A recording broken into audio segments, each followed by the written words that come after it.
being able to one day at a time be like, I'm going to get through today, or I'm going to, eventually things will go back to some sense of normalcy, but my job is just to get through this moment. So if anybody's out there struggling with a little bit of the kind of uncertainty of this, just know that that's been helpful for me, and maybe it'll be helpful for you.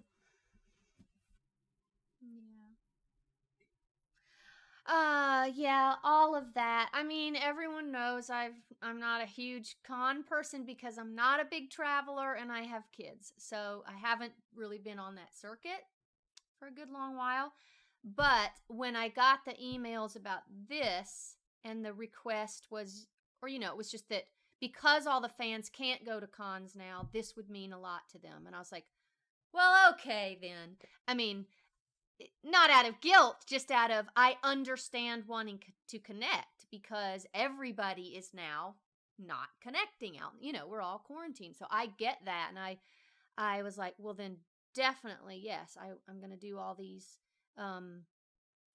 things. And so for the people that really love going to cons, yeah, it's really a bummer. And I'm so sorry about that. And hopefully in lieu of that, this will suffice for now.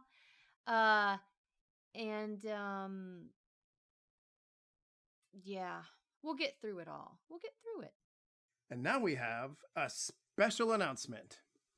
Boruto returns on July 5th. All right, and that concludes the Boruto and Naruto 20th anniversary part of the panel. Would you like to say goodbye to everybody? Thanks, everybody, for watching. This has been a lot of fun.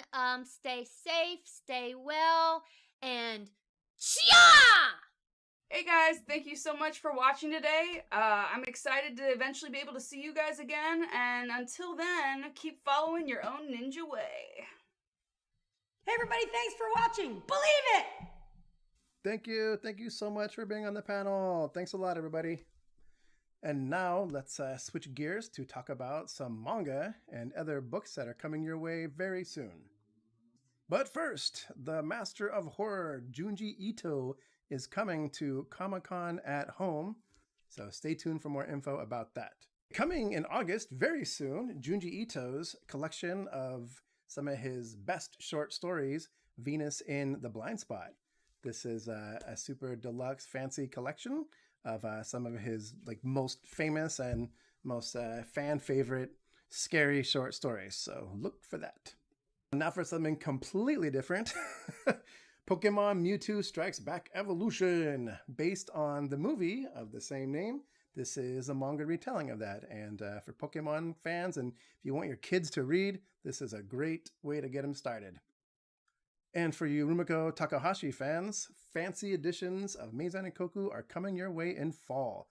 These are 2-in-1 collector's editions with upgraded graphics and new translations. The whimsical tale of a wacky apartment building where one guy is just trying to study but no one will let him. And Tokyo Ghoul Re, the complete box set. If you're looking for something scary this fall, this is the terrifying and grim, gritty story of Tokyo Ghoul, the second part. Also coming this fall, for those of you who are cooking and enjoy cooking, the Disney Tsum Tsum Sushi Cookbook. The cover shows you exactly what it is, a delightful little cookbook where you can make cute little Disney characters and then eat them. Also coming in fall, Fangirl Volume 1, the manga adaptation of the beloved novel by #1 best-selling author Rainbow Rowell. And now the exciting part of the panel. We're talking about things that we have not announced anywhere ever before. Our spring 2021 new acquisitions. Here is what's coming in spring. Zom 100, Bucket List of the Dead. Surviving a zombie apocalypse beats being a working stiff any day. Asadora, a deadly typhoon, a mysterious creature, and a girl who won't quit. Call of the Night. Antisocial dorky boy seeks fun-loving, sexy vampire for blood-sucking and transforming into her minion. Beast Complex. 7 short stories that set the scene for the best-selling Beastars series. Tokyo Fashion, an illustrated guide to Japanese style. Dr. Stone Reboot Byakuya. Join Senku's father, Byakuya, on his adventure in space as the world turns to stone. The King's Beast, a smoldering tale of romance and revenge, set in the world of the New York Times best-selling series Dawn of the Arcana. Love Sickness, Junji Ito story collection. An innocent love becomes a bloody hell in another superb collection by master of horror Junji Ito. And that's all the stuff coming in spring. Now let's talk to some JoJo's Bizarre Adventure Golden Wind voice actors. Okay, welcome back, and now we're going to start the JoJo's Bizarre Adventure Golden Wind part of the panel. We are off to Italy. First of all, I just want to let you know about this incredible JoJo's limited edition Golden Wind set that is coming out September 1st. This is a very fancy, nice, beautiful limited edition box set. It has an animated short, English cast interviews, 48-page booklet, and an art gallery. So if you are a fan of the show, this is the way to go. And now, without further ado, I'd like to introduce two very talented seniores, the great Ray Chase and Philip Reich. Hey, how's it going? Hi guys, I figured out, this is my first Zoom panel, and I figured out how to do a dramatic push-in when you have a really interesting line to say. You can make sure the camera gets a really nice close-up of you. I think it's fun having one of these little things. Ow. Let's just jump into, well, first of all, why don't you tell the audience who you play and try to do maybe one of your famous lines from the anime. Well, hi, I'm Philip Reich. I voice one of the small little guys, Giorno Giovanna. Maybe you remember him from an episode or two. And I, Giorno Giovanna, have a dream that Ray would give an awesome intro. It came true. I wonder, like, I fear for the editor who's going to have to make it make sense why I'm suddenly going off to the side at certain points. My name is Ray Chase. I play Bruno Bucciolati, who's the leader of his gang called Passiones, and his famous line is when he says, those are some tasty sweat glands you've got there, little boy. I don't remember his line. What's the line? What's he say? I have the distinct tang of what? That is the distinct tang of a liar. There we go. Yeah, I hope we keep all that. That sounded great, actually. Good. Some tasty swag lines. All right, let's just jump right into this interview since this is the first time we've had you guys on a panel, so I'm pretty excited about that. JoJo's Bizarre Adventure is one of those legendary anime series. What's it like stepping into this massive world? Well, I think both Philip and I have the same story where we had been on the show before Golden Wind as smaller characters. I started in season 1 as random zombies, or season 2 really, as random zombies, and Donovan and all sorts of Rubber Soul in season 3. It always was a really, really cool. You knew that when you were working on it, you were working on a different caliber of anime. The animation was so on point. The music was so on point. The stories were always leaving you guessing. And then after working on those seasons, I watched it all the way through up to season 4. And I was super, super excited and nervous when the season 5 auditions came out because I knew the characters very well and I knew what I was getting into. And I'm just really glad to be Bruno, who is his best boy for sure. No, exactly. I feel the same way. Yeah, my start in the JoJo universe was part 4 with Highway Go-Go and Yu Yu Fungami, and yeah, it was one of those like, this is something else entirely. I remember taking a workshop on ADR, and one of the things we did was a scene from JoJo from part 2. And it was the scene where I believe Jonathan shoves the police officer's finger up through his nose, and I was like, what is this show? I have to know more about this. And so, yeah, I also binged almost everything. I'm up through part 3, working on part 4 right now, and I've seen all of part 5. But yeah, these stories are incredible. These characters are so full of life and just a joy to watch. And it's been an unbelievable pleasure and blast being a part of this cast in part 5.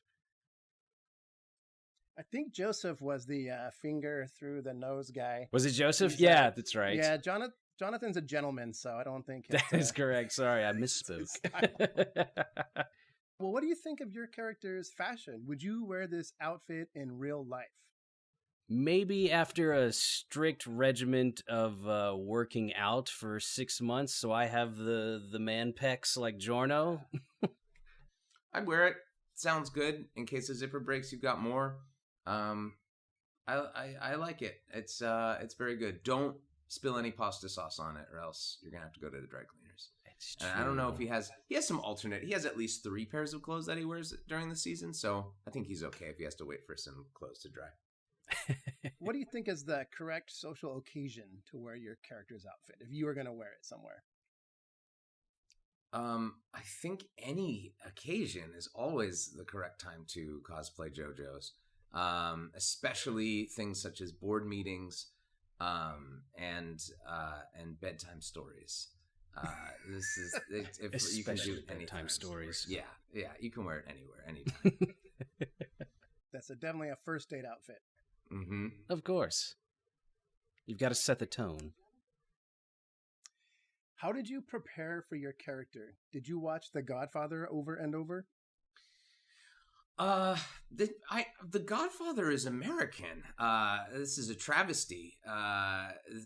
We Philip and I both traveled to Italy, to real Italy, to get the real sense of what it was like to be Italian.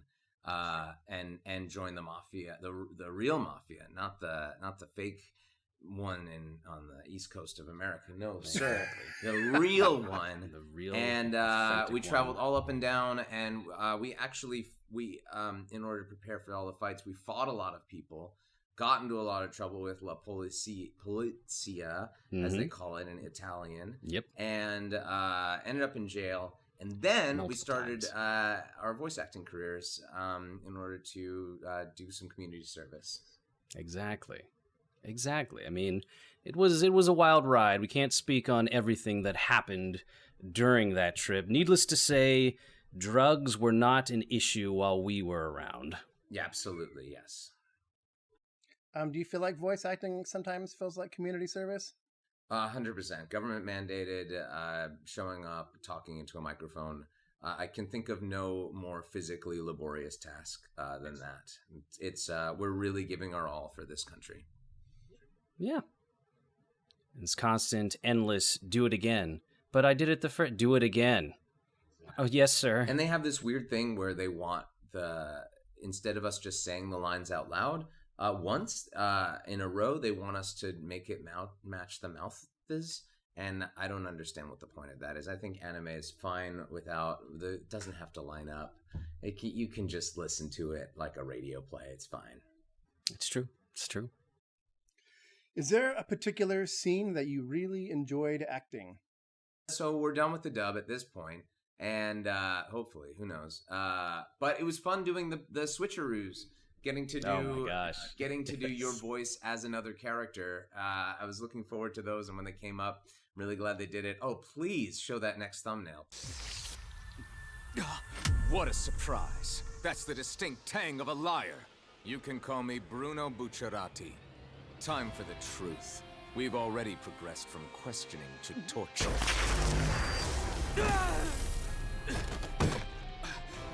It feels as if your head is about to roll off your shoulders, doesn't it? I suppose it's understandable that you'd have no idea. Why is a zipper embedded in my skin? Giorno Giovanna, make no mistake. If I wanted, I could very easily roll your head all over this funicular, while I force the name of Leaky Eye Luca's attacker out of you.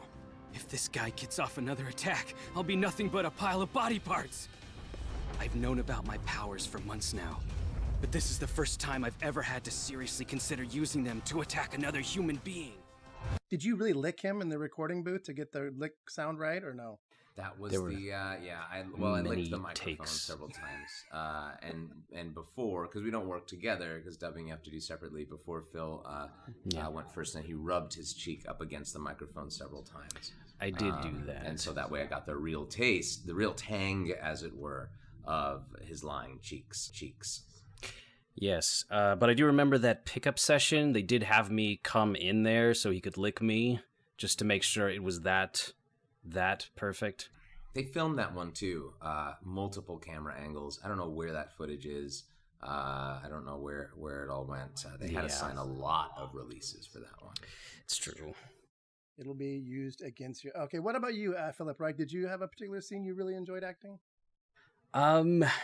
Well, definitely, yeah, as you mentioned, the switcheroo stuff was great. Trying to think. For me, I think I really enjoyed my scenes with Koichi in like episode 1 or 2, and really introducing a lighter, more lighter-hearted Giorno to everyone. That was a lot of fun for me, because from there on out he seems pretty serious the rest of the time, so it was nice to have some levity there.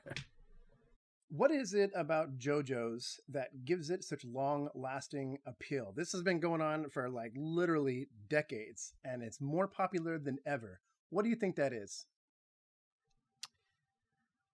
I think it's the characters. The characters are just so unique and interesting. They don't follow, so many anime tropes out there, that they're just a joy to watch, and you feel for them. I mean, as I was watching through all the parts, catching up, I fell in love with each new JoJo and their cast of characters surrounding them, and on the edge of my seat, I binged them all. I couldn't wait, like, what's gonna happen? What's going on with Polnareff? Where's everyone going? Yeah, I think the character design for sure. I think the English voice acting is the best that it's ever been. And also, I think the fights are really interesting in that it's not about who's the most powerful. It's about who uses their stand the best. And so each one each episode is all about, it's like a puzzle, and you have to figure out, well, what's the solution that they're going to be? And it'll have to do with like the properties of mercury under certain pressures. And they said, well, of course, at 86 degrees, mercury will behave in this way. And you'll learn something about mercury. That's true. It's definitely one of those anime where people don't just yell and suddenly get more power. There's a lot more thinking going on in their fights. How much Italian have you learned since starting the show? So much. Goodness. I've learned words such as Bruno and Bucciarati. I've learned words such as episodio, which means I think a cookie. Pizza. It's a type of cookie. Yeah, pizza. Margarita. Well, there's a lot of bad words that we've learned, which might not be good to repeat here.